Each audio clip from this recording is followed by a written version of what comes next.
Welcome back to MMA Al Dente. I am the guy who picked Alex Perez to defeat Tatsuro Taira, and I'm here to recap UFC on ESPN 58. Love the titles. I'm going to start at the top with Taira beating Alex Perez, which was just the perfect way to cap off a shitty night of fights generally. This was not the best the UFC has to offer, but when the main event ends in an injury, it really sucks. And trust me, I am the guy who watched Pride Final Conflict 2004 live. Well, not live, a day later, whenever it aired in the US. But I do think this was a competitive fight between Perez and Tatsuro Taira. Very competitive fight. I thought the first round was a toss up, and the second round, I think Taira was on his way to winning it, but instead he forced an injury, which is what happened, by the way. Alex Perez didn't slip on a banana peel. Tatsuro Taira twisted his knee for him.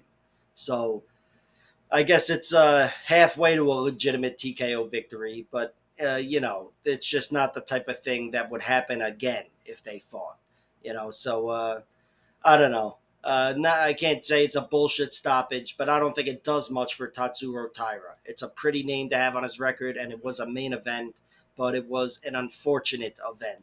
So I'd say he's in that Muhammad Makayev spot where he's not quite in the realm of a title shot, unless they do an event in Japan. Then they'll probably just give him the title and have Pantoja challenge him or something. But yeah, he's just outside the realm here, and this was still a good performance. I don't think any less of him as a fighter. And for Alex Perez, this was on its way to being a very good fight. I know more about him than Taira, but I was looking to see him put Taira to the test down the stretch in a competitive UFC main event, but he got his leg twisted. He was taken down, and like I said, I think he was on his way to losing round two. I gave him a slight edge in round one, but I bet on him, so it's a little bit of a bias there. But yeah, this was unfortunate. Even though Perez has been vulnerable in a lot of ways, knee injury hasn't been one of them historically. So definitely a tough loss, and I hope he bounces back without any serious uh, uh, roadblocks. Miles Johns beat Douglas Silva de Andrade. Again, not the best event altogether. The co-main event wasn't so great here. Not that it was like a total sparring match, just because these guys hit hard, too hard for sparring, but not the best fight altogether. I did think it was close in a way, but I still thought it was 30-27 Miles Johns. So not so close, I guess. But he did what he needed to do. He's a guy that I think can be a more capable fighter if he's more boring, and against a guy like Douglas Silva de Andrade, just do the minimal because that guy's very dangerous. And Miles Johns is a guy who's been defeated twice, and both were finishes. One where he was gassed out against Castaneda and got overwhelmed and choked, and another one where he got taken out by Mario Batista with flying knee and punches. So he knows things can turn around on a dime, and yeah, he's on a great winning streak. And I think much more of him as a fighter than I did 2 years ago. And of course, this wasn't supposed to be the co-main event. It was, and neither guy really rose to the occasion and making it a classic. But Miles Johns is the guy that rose to the occasion and moves on. And for Douglas Silva de Andrade, he's as tough as ever. But yeah, the wheels might be starting to come off altogether offensively.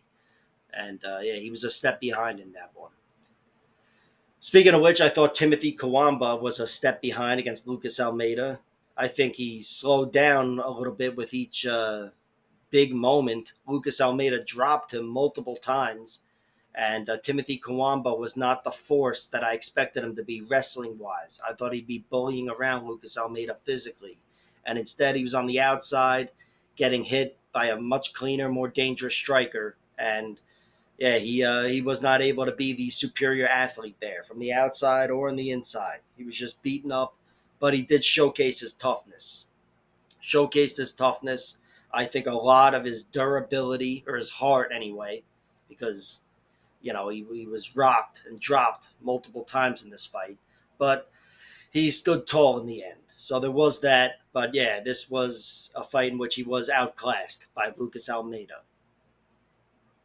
Brady Heastan beat Garrett Armfield. This was an incredible fight. Really incredible fight. Brady Heastan, he just became one of my favorite fighters. I love the round three finish guys, especially those underdog types, the Elkins, Mearsharts, and Brady Heastand is one of those. He's not the most imposing fighter, and he does tend to get his ass kicked, even in most of his wins, but he can get his ass kicked. He's been dropped in multiple fights. He was dropped in this one, badly hurt, and he hung in tough when I did not think he was going to hang in tough. And Garrett Armfield gave a really good performance as well. Had a deep arm bar, whatever, early, and apparently farted in Brady Heastand's face, I think, in that sequence. So, he's got some diverse attacks. And despite all of his ninja trickery and whatever, he was still overwhelmed in the end by the grappling of Brady Heastand. Brady Heastand's a guy who, if he can win the wrestling battle, he's going to win the jiu-jitsu battle. And he may not win it throughout the whole fight. It may all happen in the end, but he's still dangerous till the very end. A lot of grit on his end, cardio, toughness, tenacity, and put it all together, and it makes for a gritty third round comeback. So great win for Brady. I think more of him as a fighter. And for Garrett Armfield, it is another submission loss, but he's lost under some shitty circumstances in the UFC. I mean, this one wasn't anything shitty. That Onama fight was short notice and up against a bigger guy. But against Heastand, this was just a case of him fighting a superior grappler down the stretch and being out grappled. So, yeah, a little strike against his grappling altogether, but I still think he's a very good fighter, and he's got more to offer in the UFC.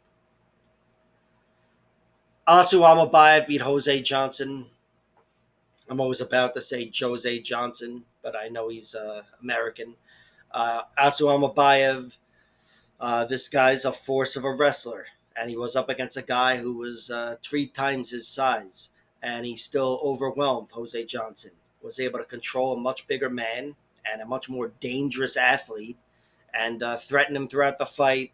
It was another decision victory. This guy's a guy who's got plenty of finishes, but I think in the UFC, up against UFC level athletes with his stature, he's going to be more of a controlling rider type. He's still threatened and whatever, but I think he's not going to be able to close the show as much. He's shown so against CJ Vergara and Jose Johnson. This guy can fight long, and it was another long fight and a great victory for him. And for Jose Johnson, yeah, he's still got more to offer. That third round finish over Chad and Helger is very impressive. Adam Fugit beat Josh Quinlan. Speaking of impressive, this was a good victory, and I thought he did win the second 2 rounds, but I didn't think it was such a great fight. And I thought it was going one way early. Not that I thought Quinlan was going to finish him, although I thought he had the greater chance of finishing him. But things were really going Quinlan's way, and then Adam Fugit just chopped him up and ended up outpointing him. Where in the end, Quinlan looked like he was a step behind. Definitely some cardio shit. Not that he was gasping for air, but he was not the same fighter. And Adam Fugit made the right adjustments and took over this fight. So tight fight with a split decision, but I thought it was 29-28 Fugit, even though I bet on Josh Quinlan and it fucking killed me. But I thought he won rounds 2 and 3, Adam Fugit. Nathan Manas beat Jimmy Flick by decision. This one killed me as well. Now, this didn't kill me. I didn't bet as much on the props as I normally do with Jimmy Flick because the props were right. They got everything right. Where I threw a few small sprinkles on Nate Manas via TKO later, and Jimmy Flick by a submission was at incredible odds. But I knew pretty quickly in this one that Jimmy Flick wasn't going to be able to get the submission. But even still, the eventual TKO, the inevitable TKO, was not inevitable. It never showed up. Nathan Manis definitely got the better of Jimmy Flick, but Flick survived and ended up losing a rare decision, making it to a decision, which is rare in the first place for him.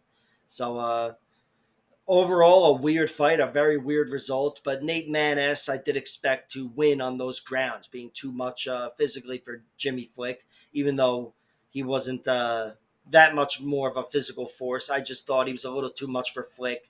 And yeah, Flick wasn't able to thoroughly out grapple him. Next up, Gabriela Fernandez beat Carly Judas by split decision. This was a really close fight. I actually thought Carly Judas won a decision. I thought round one was pretty damn close, but in the end, Judas battled back and won. But either way, it was a very close fight. I'd say Carly won round three and Gabriella won round two pretty clearly. And Carly looked really good down the stretch, but Gabriella did land the heavier strikes. She was the more impactful striker throughout the fight, but she slowed down. And even in the end of round one, I thought she slowed down and let the volume of Carly Judas back into the fight, or Judice back into the fight.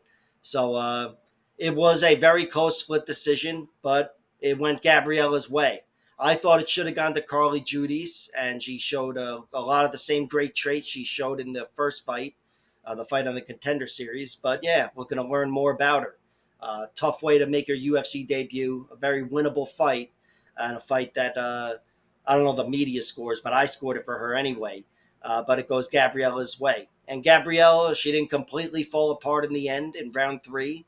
She was definitely being a little overwhelmed there, but she hung in tough and she scratched and caught enough in the first two rounds to give herself a split decision. So, good way for her to get her first victory in the UFC because she's been largely out wrestled and out grappled since she made it to the UFC. And this was not an easy fight at all. And I think a win that will get better with age. But she did what she needed to do and got a tight split decision. Weston Wilson beat Jacob Saragui by a triangle choke. This was awesome. Jacob Saragui, I really thought would go through Weston Wilson early, but instead, Weston Wilson totally reversed that on me and locked up that triangle choke. He's a very dangerous submission artist. I knew coming in that there was a chance he'd catch Jacob, who's been tapped a few times, but I just thought with the way things were trending, his chin and Jacob's explosiveness, it would lead to an ugly finish again. Another knockout loss for Weston Wilson. He's a very exciting guy. He's, I don't want to say he's a glass cannon or whatever, but, he's definitely in the realm, which makes for a very exciting fighter where you win or lose via finish. And here, his submission skills got it done at the UFC level as a pretty sizable underdog, whatever he was. So this was an awesome victory for Weston Wilson. He gets to move forward, and I hope he gets a cool matchup where he can showcase his skills because he's got them everywhere. Good karate skills, and on the ground, he's a very dangerous submission artist. And for Jaka, yeah, he'll be back. This one isn't going to get him cut, and he's, perhaps a bit of a glass cannon himself. At the UFC level, anyway. But yeah, so far he's very exciting, but clearly not the best. Melkaziel Costa beat Shailon Nurbandeke by round three, face crank. I thought this was a very close fight. In general, Costa took over in the end. I thought he was being out wrestled early on. Shailon, I thought that was his best path to victory, but he wouldn't be looking to take it. And instead, that was plan A. And he ripped Mel Costa to the ground, had great control, but slowed down throughout the fight. And Costa made him work, gaining control himself and turning the fight around. And in the end, he got him down in round three and was too much. Shailon was hanging on. He had a long round ahead of him, and he ended up getting tapped. So great win for Mel Costa, and really tough loss for Shailon Nurbandeke. Submission loss, first time in a while, I believe. But yeah, this one was largely due to exhaustion, and that's what you'll hear me mention next time. And Josephine Lindgren Knudsen beat Julia Pilastri by decision in the first fight. This was a fight that could have been closer if Pilastri had a little more belief in herself, looking to strike her way on the inside and get some takedowns. But Josephine made it very difficult. because she's got some excellent kicks from the outside, kicks right up the middle and the knees as well once they get in tight. And she was really dictating the fight with her Muay Thai from the beginning. Julia had some success, I believe, in the end of round one, ripping her to the mat and got right into mount. Or maybe that was round two, and she got her down in round three. But in the end, she just wasn't able to fight her fight, not throughout the whole fight. She was kind of thrown off and flustered by the striking of Knudsen, and that's what won her this fight, Knudsen. Good victory for her. She looks, my opinion of her has not changed. This was a good round three performance, or 3 round performance. Round three, I thought Pilastri won. But yeah, she's shown she can win 3 round fights at the UFC level. For Pilastri, this was not such a great performance. I think it was a difficult test in the first place, and she fared pretty well, but she could have fared better if she had a little more belief in herself and tried to make things happen. But she couldn't pull the trigger early on, and in the end, it was too little too late. So overall, not the greatest event, and a lot of decisions and a dog shit finish in the main event. But yeah, this happens every now and then. These things happen in MMA. To quote that asshole from that fight 15 years ago, whatever. The Diaz Mayhem Miller brawl. Like, share, subscribe, all that horse shit, and check out my other videos.